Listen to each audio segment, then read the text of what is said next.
Hey folks, this is Anatoly and you're listening to the Solana podcast. And today I have with me Packy McCormick, author of Not Boarding. Hey man, good to have you. Good to be here. Thanks for having me on. So you're an author and you're also an investor. How did you get into crypto? Yeah, so I got into crypto back in 2013. I read Fred Wilson's blog post on investing in Coinbase, bought a bunch of Bitcoin, I think 38 Bitcoin, and then I went on a trip to Oktoberfest, and I felt bad about it. I had just quit my job, and so I was like, you know what? Instead of spending money when I'm unemployed, like let me just sell these stupid Bitcoin, and I will pay for the trip. So because of that, because of the pain of selling then, I kind of avoided it until kind of earlier this year, later last year, and really got back into it as I was talking to a couple companies that I was thinking about investing in and thinking about kind of the intersection of crypto and the metaverse and how kind of an open economy just fits so much better with that vision. And since then, I've just gone deeper and deeper and deeper down the rabbit hole. So you held Bitcoin because you couldn't sell it? It was just too big of a pain in the ass. I felt so bad about selling it and missing out. I think at the peak, it was like a $2 million plus mistake. And so I was like, you know what? I'm out of this for a little while. That's funny. What do you guys invest in? Yeah, so I run a small fund, $10 million fund called Not Boring Capital. And we really invest across stages, across geographies, across verticals. For the first, I'd say half of the fund, it was really kind of traditional investments. I'd say for the second kind of 5 million in the fund, it's been pushing up against the 20% non-qualifying limit. I'm actually investing in my first Solana-based project this week, which is yet to be announced, so can't talk about it, but something in the real estate space and something I'm super excited about. But doing as much crypto as I can in there. But I still think some use cases are perfectly well suited to crypto, and some are really not. There's plenty of things kind of in Web 2 that I'm super excited about as well. So really trying to balance kind of investing across both. So these are, by traditional businesses, you mean like software internet-based ones? Exactly. Cool. I mean, I've been in crypto for like the last, like can't remember. It feels like a decade, and I can't imagine what that world is like. So what are people building? It's a good question. So today I talked to a company, for example, that is making it a lot easier for a restaurant to order the food that they need. So like right now, if you're a restaurant and you're ordering food, you're getting a bunch of PDFs from suppliers every week that aren't even searchable. And then you're going through the 6,000 items on there and picking something. So there are still a bunch of these huge kind of unsexy categories that are completely, ripe. There's some security stuff that kind of bridges into crypto, but there's one, again, kind of stealth right now, but is also dealing with some Solana projects on the security side that I'm really excited in, but they're also securing Web2 projects. There's some fintech stuff. I wrote about a company called Unit yesterday. There's definitely a little bit of kind of mental gymnastics that I have to do to be super bullish on fintech and super bullish on crypto. But I really think adoption cycles are going to be super long, and there's some really huge opportunities on that side too. I think everybody's trying to make the existing system that doesn't work, make it work better for people. And so I'm all for things on, either the Web2 side or in crypto that make finance better for people. The mental gymnastics I'm curious about. I always thought that crypto is just part of this general story of software eating the world. Is that kind of your take on it too? Totally. So, I mean, I wrote about Solana and I wrote this in the piece, but that I'm a kind of maximalist minimalist, and that's cross-chain, but that's also, I don't think crypto is going to eat everything yet, or maybe ever. Just like, on the internet, Web 2.0 was really about, the dynamic interfaces where you could interact with each other. While there were companies like Facebook and Twitter and all of this kind of social media companies that were more interactive, there were a ton of huge companies built during kind of the Web 2 era that weren't social media, that weren't real-time interactive at all. And I think the same thing will play out. I think you need to pick the best stack for whatever you're building at the time. And so I think we'll see a world where a lot of stuff moves to Web 3, and hopefully even things that don't incorporate crypto become a little bit more liquid, a little bit more decentralized, and a little bit better for people. But I don't think that crypto is the answer to every problem that the world has. So when you look at a company that is building out this like, the basic, let's convert PDFs to a searchable Yeah. database. It's that feels like something that should have happened 10 years ago, right? Like in your mind, like, or at least. Totally. Well, I mean, I think there've been attempts in that space actually, and some of them haven't worked. There've been different approaches. People have tried to do marketplaces and different things like that. I think what changed in that particular case is that over the past year, one, restaurants are super cognizant of cutting costs and getting profitability to the best possible spot. And so they're more willing to try new things. These people are taking an interesting approach where they're not actually changing the interface that the restaurants interact with at all. They're just making everything behind it more powerful.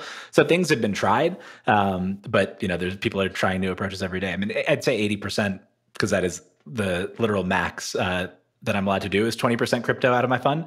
So 80% of my investments are non-crypto, and there's a bunch of stuff that's growing fast and is really exciting. I think the other interesting thing is that there are a bunch of companies that aren't going kind of full decentralized, but are incorporating maybe a DAO in one aspect where they have members who might be running something and want to vote on what that thing is coming up, or will incorporate NFTs in a particular part of the business where it makes sense. So I think we'll see that blur a little bit more, but even within companies, they'll be doing some Web2 stuff and some Web3 stuff. So you still see like, I guess, in a way you're bullish on non-crypto on the rest of the world as an investor.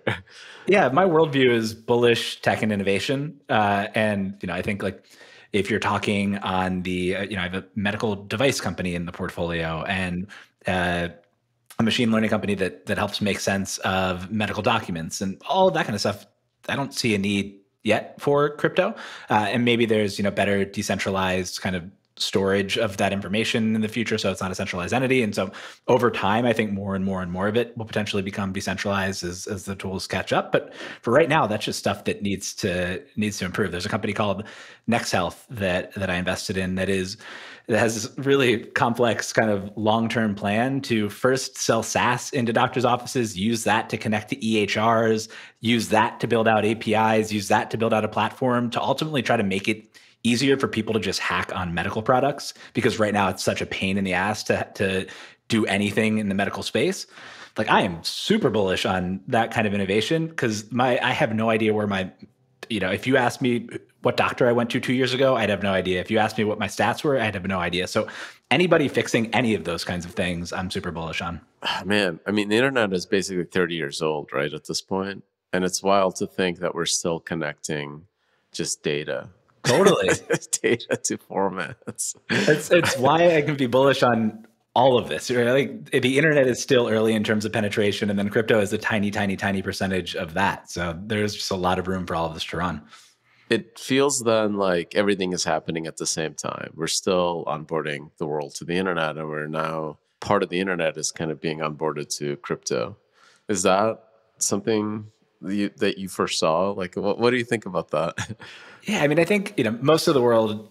I think we're over 50% now. Right? Is internet connected. I think it's just more and more things that were not internet connected are being tackled. I think a lot of the big obvious opportunities get taken, and then people realize like, oh shoot, I think I've seen in the past week a couple of companies that are making it easier for truckers to pay for gas and track those expenses. Like there's just all these kind of big things that touch the physical world where primitives kind of needed to be built first. You needed kind of banking as a service type things to make it really easy for companies to issue cards to build for specific use cases.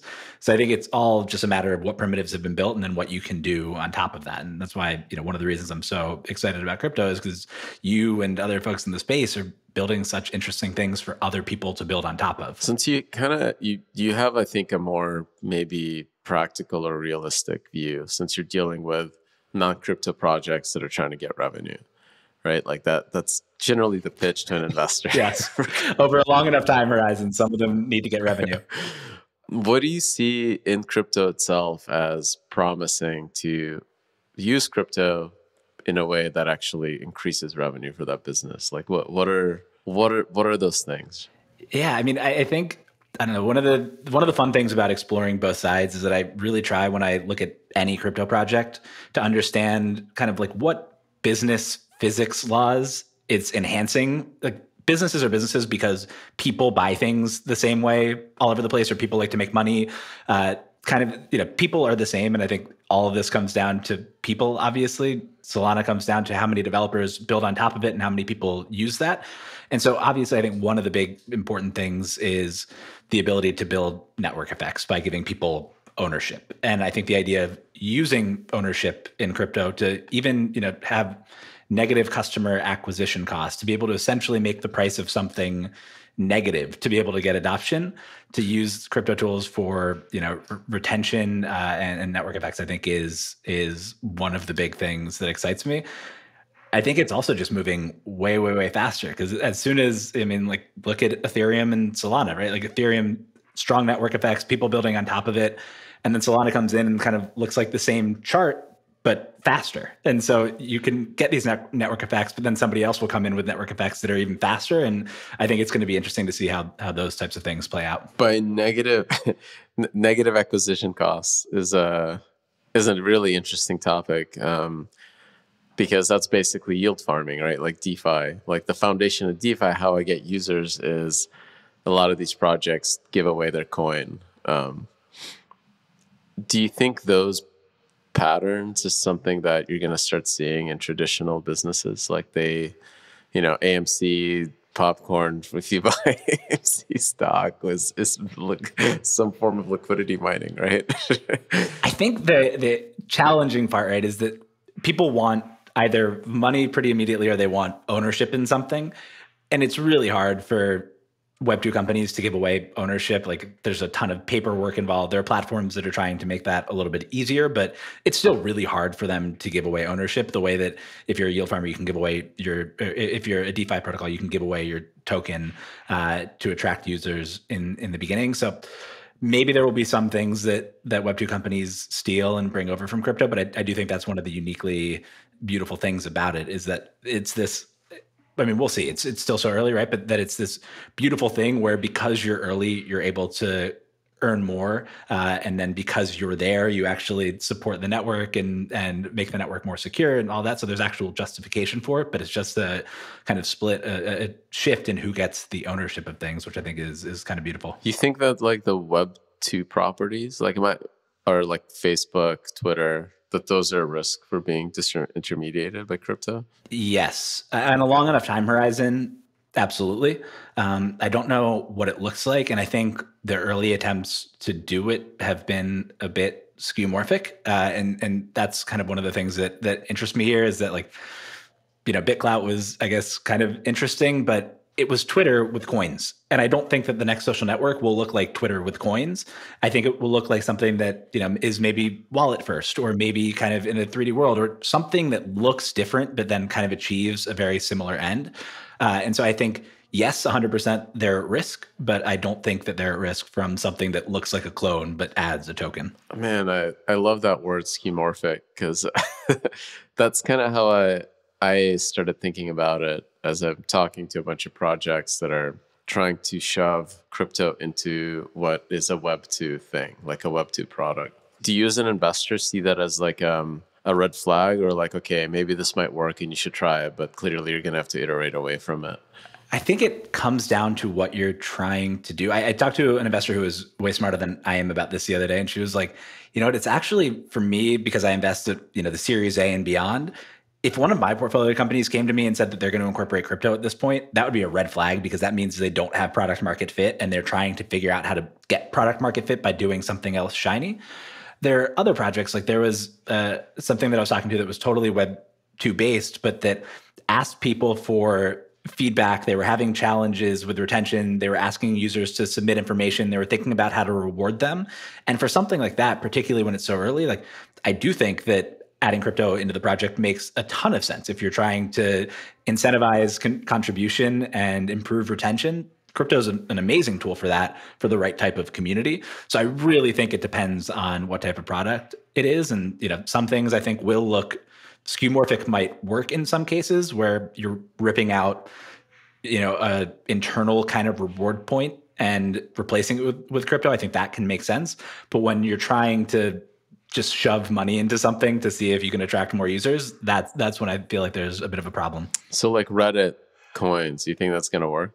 I don't know. I mean, they're at least early, and I feel like they're such an interesting community of people. And there's, the idea of karma's kind of existed in Reddit for a while. So maybe making that a little bit more fungible and exchangeable is interesting. I mean, there's a bunch of behavioral economics on the idea that if you just pay people for stuff, you actually fuck up incentives in a bunch of different ways that are hard to predict. So it could be tough. Like when you actually assign a dollar value to something, you make people think about it in terms of the dollar value. And they're like, wait, I just spent a day moderating the subreddit for $1. Like, are you kidding me? So I think you need to get that part right? Like where you can give them 1 million karma points and it doesn't matter, but then it becomes $1. Then there's an issue. So I think people need to be wary of that. But certainly where there are internal kind of scoreboards, giving people a way to actually monetize that, I think is interesting. Have you looked into play to earn stuff? Yeah. Okay. I wrote a piece on Axie. I think it's so fascinating. I'm terrified of a world where everything we do is like, you got to do this to get your 20 extra cents, like, or your dollar, right? Like, it just sounds like a nightmare. I know. I mean, I am of the mind that dystopia is probably overstated because people have to opt in kind of at every gate. And so, I've had conversations with people where they're like, isn't it wild that we'd be spending time in the metaverse? Like, isn't that dystopian? And then you think about how we spend a lot of our time right now. We're like in a 2-dimensional screen. Like, wouldn't it be kind of more fun if there was an immersive environment that we were interacting with here? And would we just continue to choose to do the 2D version until the 3D version got realistic and fun enough that we made the shift? And so there's going to be those gates at all times where people can opt in or not. A lot of the people playing Axie right now are in the Philippines, were unemployed, thanks in large part due to COVID. And so their options were, don't do this and figure out some other way to make money, or start playing this game that you might be playing anyway and actually make money while doing it. So that's an incredible option that people have. But you also don't see a ton of people in the West flocking to Axie to make a couple of bucks because the trade-off doesn't make sense for them. And so I think the trade-offs have to make sense for people, but everybody has agency to some extent and will opt into the things that make sense for them. When I played like Ultima Online, I bought like digital items in that game on eBay with a cashier's check. So I get this idea that you can get really into a game. Totally. And then, you stop playing Ultima Online and that money is just kind of wasted, right? And so the idea that you could easily kind of transfer that item to the next generation of person that wants to go all in on the game is kind of nice. It means that you're accumulating something while you play. And I think, over time, those experiences will fade more and more into the background and it will feel less like play to earn, and it'll probably just be play and earn. But there's going to be a transition period where you kind of have to just be bold about it. And like the play to earn piece has to be kind of front and center. But I don't know, we can go to like deep down the philosophical rabbit hole on all of this. But, there is a point at which like at some point in the future, I don't think this is debatable, but at some point in the future, we're not going to have to actually work to eat, to shelter ourselves, to have clothes, all of that. And so what do you do that provides kind of meaning, right? Like humans are programmed. I don't think we're going to evolve into a world where we feel comfortable not having to work for anything. And so people will find new ways to make meaning. We're going to be NPCs in each other's games. Seriously.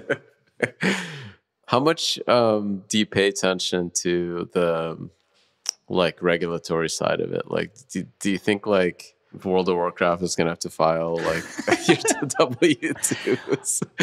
Man, that part is, I've said this before, I do not envy the IRS or the SEC trying to keep up. Like, I do this all day, every day. I'm fascinated by it and I can't keep up with everything. There's going to obviously need to be a total kind of paradigm shift in the way that this stuff is tracked and managed. Like, even taxes, like I am going to figure out at the end of the year, whatever the best tax software that I should use to make sense of everything that I've done all across Web3 this year. But if I didn't, the chances that somebody sitting in the IRS for like my small potatoes amount of money is actually going to be able to like go and figure out what I did is minuscule. So I don't know how they're going to do it, but there needs to be a common sense way that doesn't end up in just this like constant clash. Yeah, all my degen ape trades. Seriously, like, I mean, the amount of people, there was a thread that went viral on Twitter a couple weeks ago that was someone being like, hey, by the way, did you know essentially that when you buy an NFT, you're also selling your coins at a gain, like, and you're going to have to pay taxes on that? There's going to be a lot of people who get hit pretty hard at the end of the year. Yeah, I'm curious how that's going to play out. That's wild. I mean, like one of the investments should be like, here's stack software for all your crypto shit. Like that seems obvious one. Yeah, there are a few people working on that. I mean, the other one that I really want to see, I've mentioned this 20% limit. So if you're not an RIA, if you're not a registered investment advisor, and you manage over X dollars, you can only buy 20% non-qualifying, and crypto's included in that. I really want to see someone build RIA in a box. And RIA means that you need a chief compliance officer and you need all this stuff. And so somebody who makes that easier to do and easier to set up crypto funds, I think is going to make a killing as well. I mean, that seems like something that the smart contract should be doing, right? If you're investing purely, most of that compliance is just transparency. Right. It's like, am I doing the thing that I said I was going to do? Totally.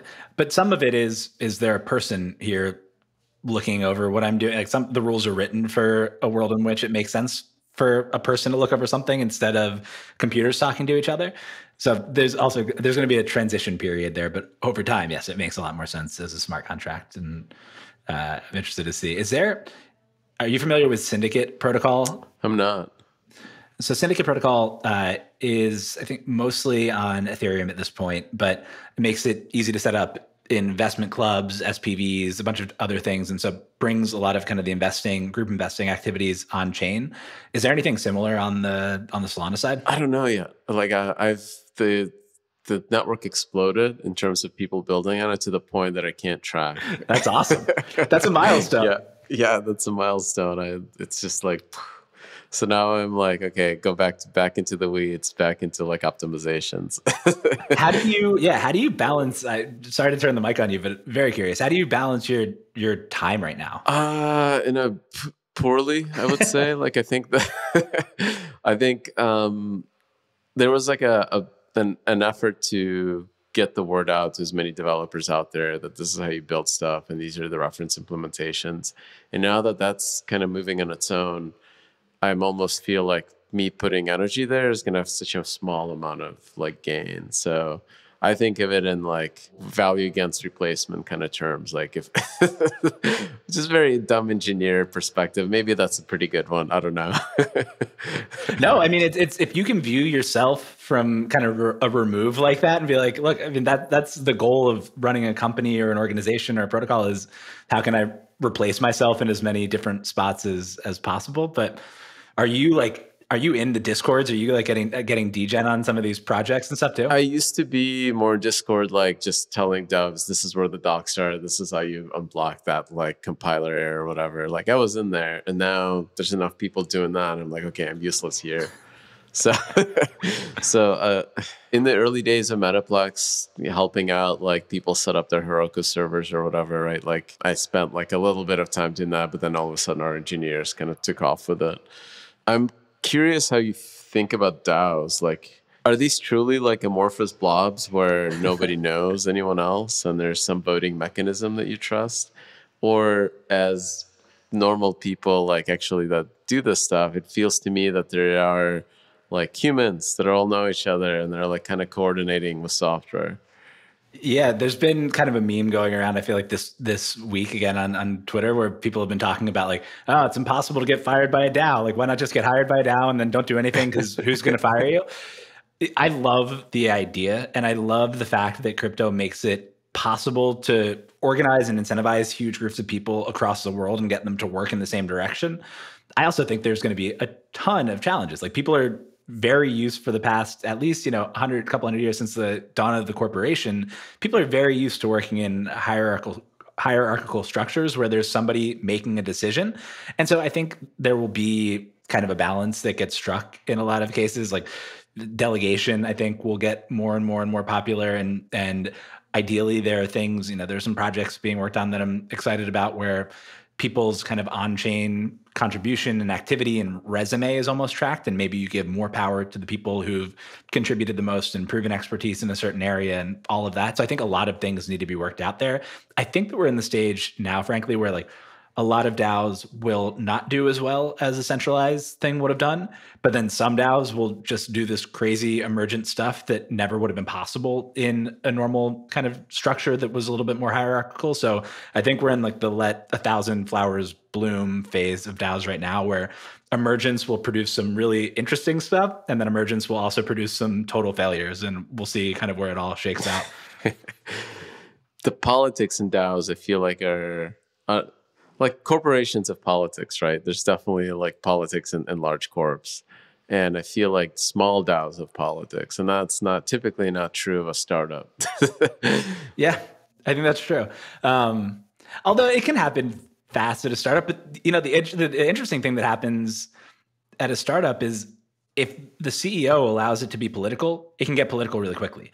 And so it's interesting in a DAO structure when you don't have a quote unquote CEO, that either the community ethos will be away from politics and you'll get kind of shunned and banned or whatever for politicking, or there's no one to say don't do that, and in which case it can get out of hand really quickly. So if you have a bad CEO, it's probably better to be a DAO, and if you have a really good CEO, there are advantages to having somebody making the decisions. I'm also fascinated to see, and I don't know if you've seen anything on this side yet, but can a DAO build products that are as good as something with a little bit more centralized control? Like products are traditionally made by a visionary and then a team who has a clear roadmap and all of those types of things. And is it possible to do that in a more decentralized way? I mean, even Solana itself, one of the things that attracts me about the project, and I'm again not a decentralization maxi by any stretch of the imagination, is that you were involved, right? And like when there were code errors,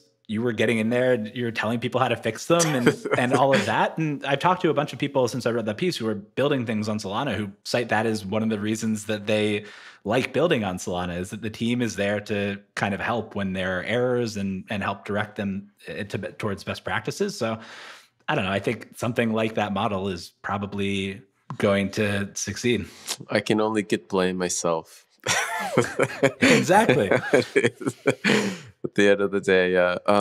Balaji like had this quote that I've used it a bunch of times, that like decentralization is not the absence of leadership, it's the abundance of leadership. And I kind of love it. I also feel like that because of Bitcoin and its like history, people started assuming that disorganization also meant that it was required for decentralization, which I think is bullshit too. Yeah. How do you view kind of DAO versus social token, or I guess more just kind of governance versus upside sharing? I think like tokens are social networks almost first, and then anything else later, because like any community, like it's all contracts. Like all this open source software is reusable. Like I can take Uniswap, fork it, and then stick some random token on it. It's as good as Uniswap. You cannot tell me that it's worse in any way. Yeah. Right? Like it's the same thing, right? So someone should do that. Yeah.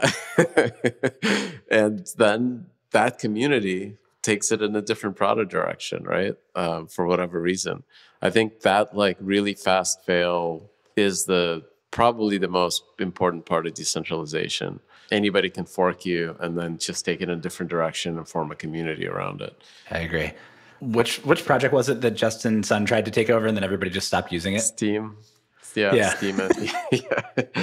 And that is, I think, part of the beauty of the space, right? Is you can only be a benevolent dictator. As soon as you lose the benevolent part, like they're like, well, so everything's open. F off. It's amazing. Yeah. Did you follow the sushi saga?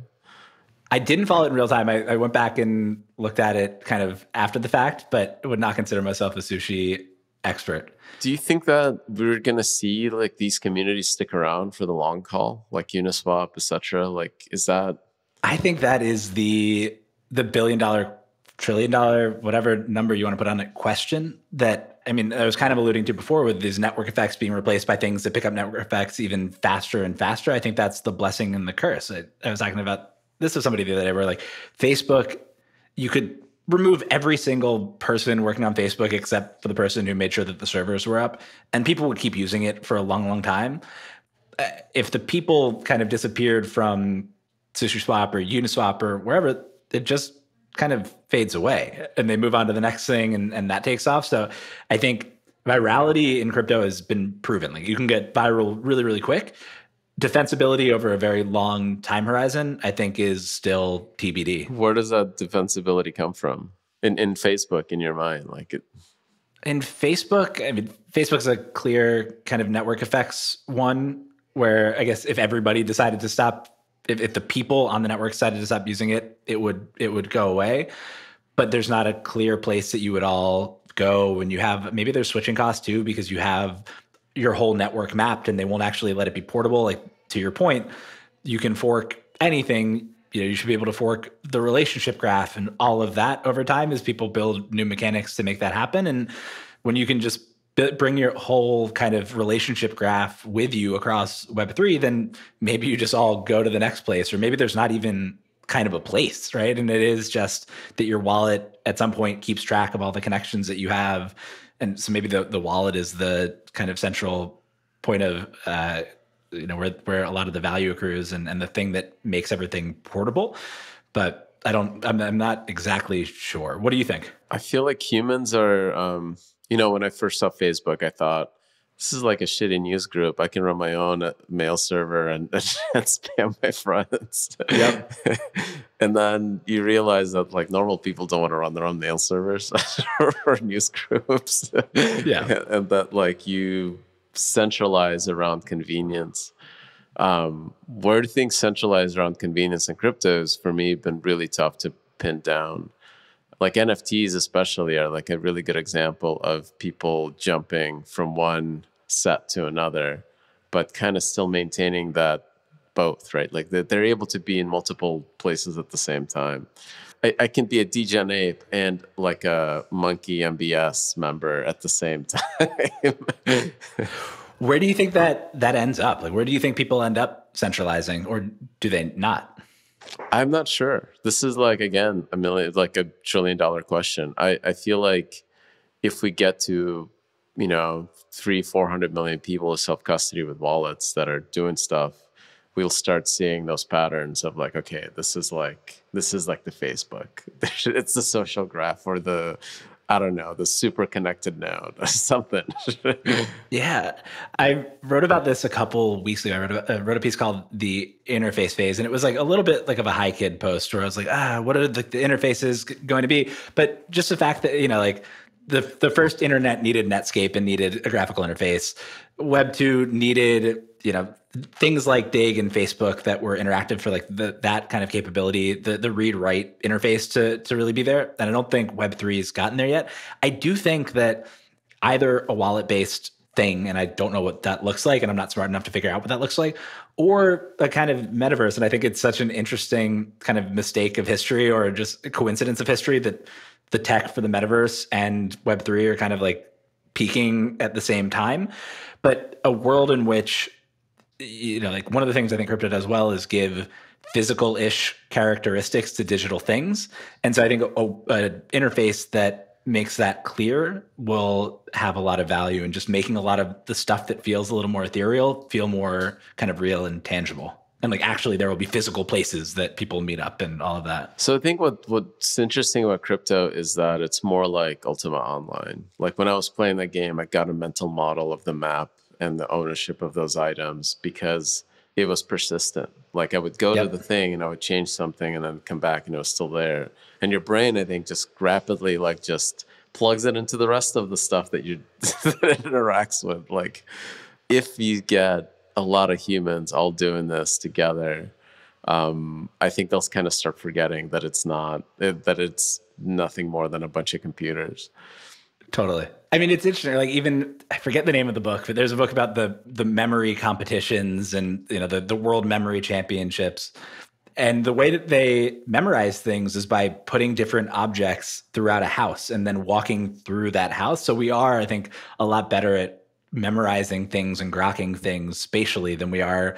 And, maybe this is just me talking as a non-technical person, but like just picturing kind of computer networks without something, some physical reference point. I don't have as good of a mental model of like space on crypto Twitter or like social networks. It's not a map to me, like in my mind.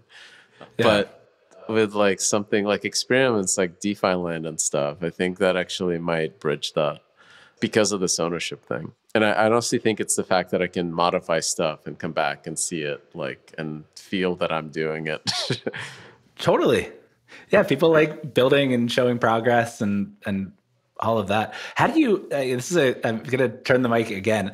How do you view Solana at this point in terms of kind of DeFi versus the cultural side of things, or like the metaverse side of things? And we don't. Like, I think to us, DeFi was always like, I thought was an important part, because you look at like any kind of markets, NASDAQ, those are the obvious ones. Oh yeah, that's probably going to be on some kind of blockchain. But advertisement, right, is like Google shows you a page, they take your data, sell it on an ad exchange, and that's a market that's centralized right now. How do you disintermediate it? Well, you can do that with cryptography, right? And like a, as replicated censorship resistant database. That's it. Like you can break those things down into marketplaces and remove the middleman. And that I think is kind of how we think about it. Is like where does that make sense? And culture NFTs feel like that non-skeuomorphic social networks. Like it's not somebody that's stuck Twitter with coins. These are like organically sprung up, right? Totally. Like they're like, lodges in the whatever 1700s. Like I'm part of this like Masonic lodge or this club or whatever, right? Like now I'm a degen ape or whatever. Totally. And right now, I guess that often manifests itself in Discord, where people are kind of hanging out. Do you think, I've had this conversation with people before in this debate, do you think there needs to be a decentralized Discord where this lives, or like where do you think all of this ends up living? No, I honestly don't think so. Like this is I thought like a year ago, I thought somebody needs to build a decentralized Twitter, decentralized instant messaging. It all needs to be like the working mechanics of it being decentralized or on chain don't change the social impact of it. You're still like talking to people. What does it matter where you talk to them, right? Like who cares? Totally.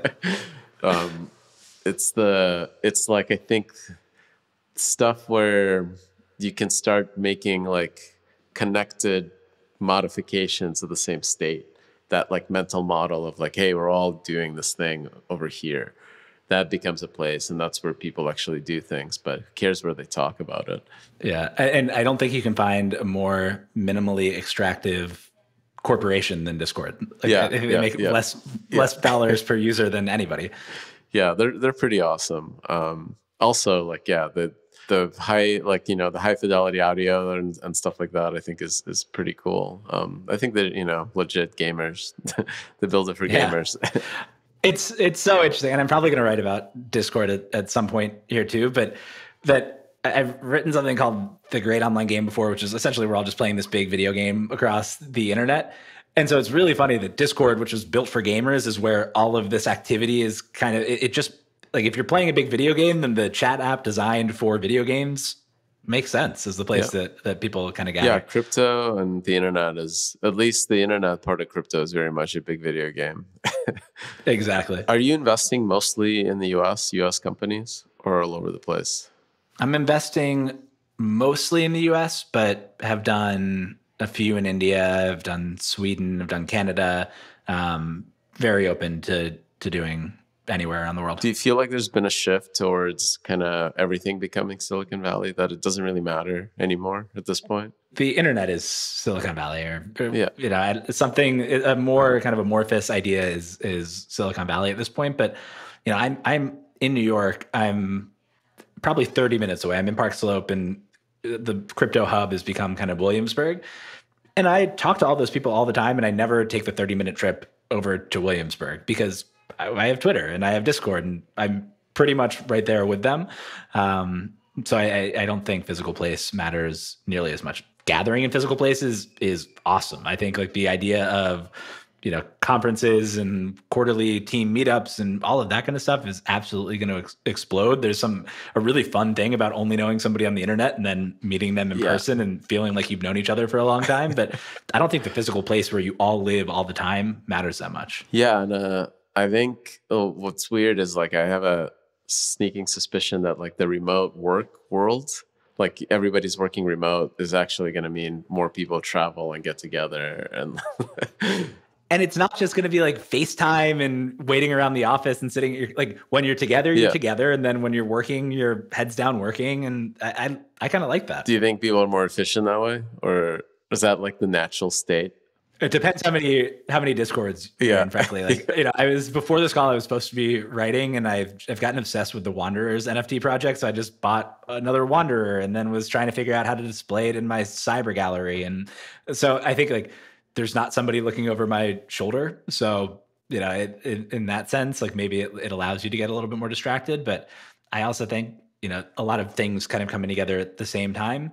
More and more people are responsible for themselves. And so if I don't work now, then I'm working all weekend and I have to get the same stuff done anyway. And so I do think that's kind of hopefully the natural state of things, is that people are allowed to get their shit done when they want to. Are NFTs like what you're looking at mostly in crypto? Like, is that the most exciting part? NFTs are, I think, very exciting to me. Like my first internship was on an energy trading desk. I should want to get into DeFi, and I feel like I'm going to get wrecked unless I can spend all of my time getting into DeFi. So I've largely kind of steered clear. I do think that NFTs are super interesting for the reasons that you suggested. I think that, they are a little bit like a social network. I think it's going to be really fascinating to see how these things evolve and the worlds that get built around them. And they're just they're the most tangible crypto thing out there, right? Like you have an item. I like these Wanderers because there's audio and they're like these 8-second clips. And so like the richer that you can make them, I think the better. And over time, more and more and more things will just be ownable digitally. And I think that's very cool. I love the trend of like 2D art first, kind of like really low res, because it's like a forcing function on creativity, right? It's actually hard to make something look good within that low fidelity. So I'm a fan of like watching the space kind of almost like evolve, right? Like it's definitely going to get better, right? You're going to have like full scale renders of 3D models and high production stuff in like a few years, but it's exciting to see what it is now, right? Totally. I have another portfolio company called Arcole that's doing, essentially it's trying to replace like the design software that companies use. So Autodesk has Revit to do 3D modeling. They're doing kind of the Figma version of that. But then could you just take this physical building that somebody's designed for the real world, turn it into an NFT and let somebody bring it into the digital world? Like I would love to own, the Chrysler building and then bring it into my world. Scamorphism. So there is an interesting, because I thought about that too when I was trying to write about the interfaces. I was like, why are we even thinking about buildings and worlds at all? Like why, like if you don't have to follow the rules of physics, then why do you? But I do think through our conversation earlier about maps, like reference points are also important. So you need to kind of one step at a time go away from things that people are familiar with. Yeah. Cool, man. So this was a really awesome conversation. Thank you so much for being on the show and like really getting into it. 100%. This was fun. Thank you.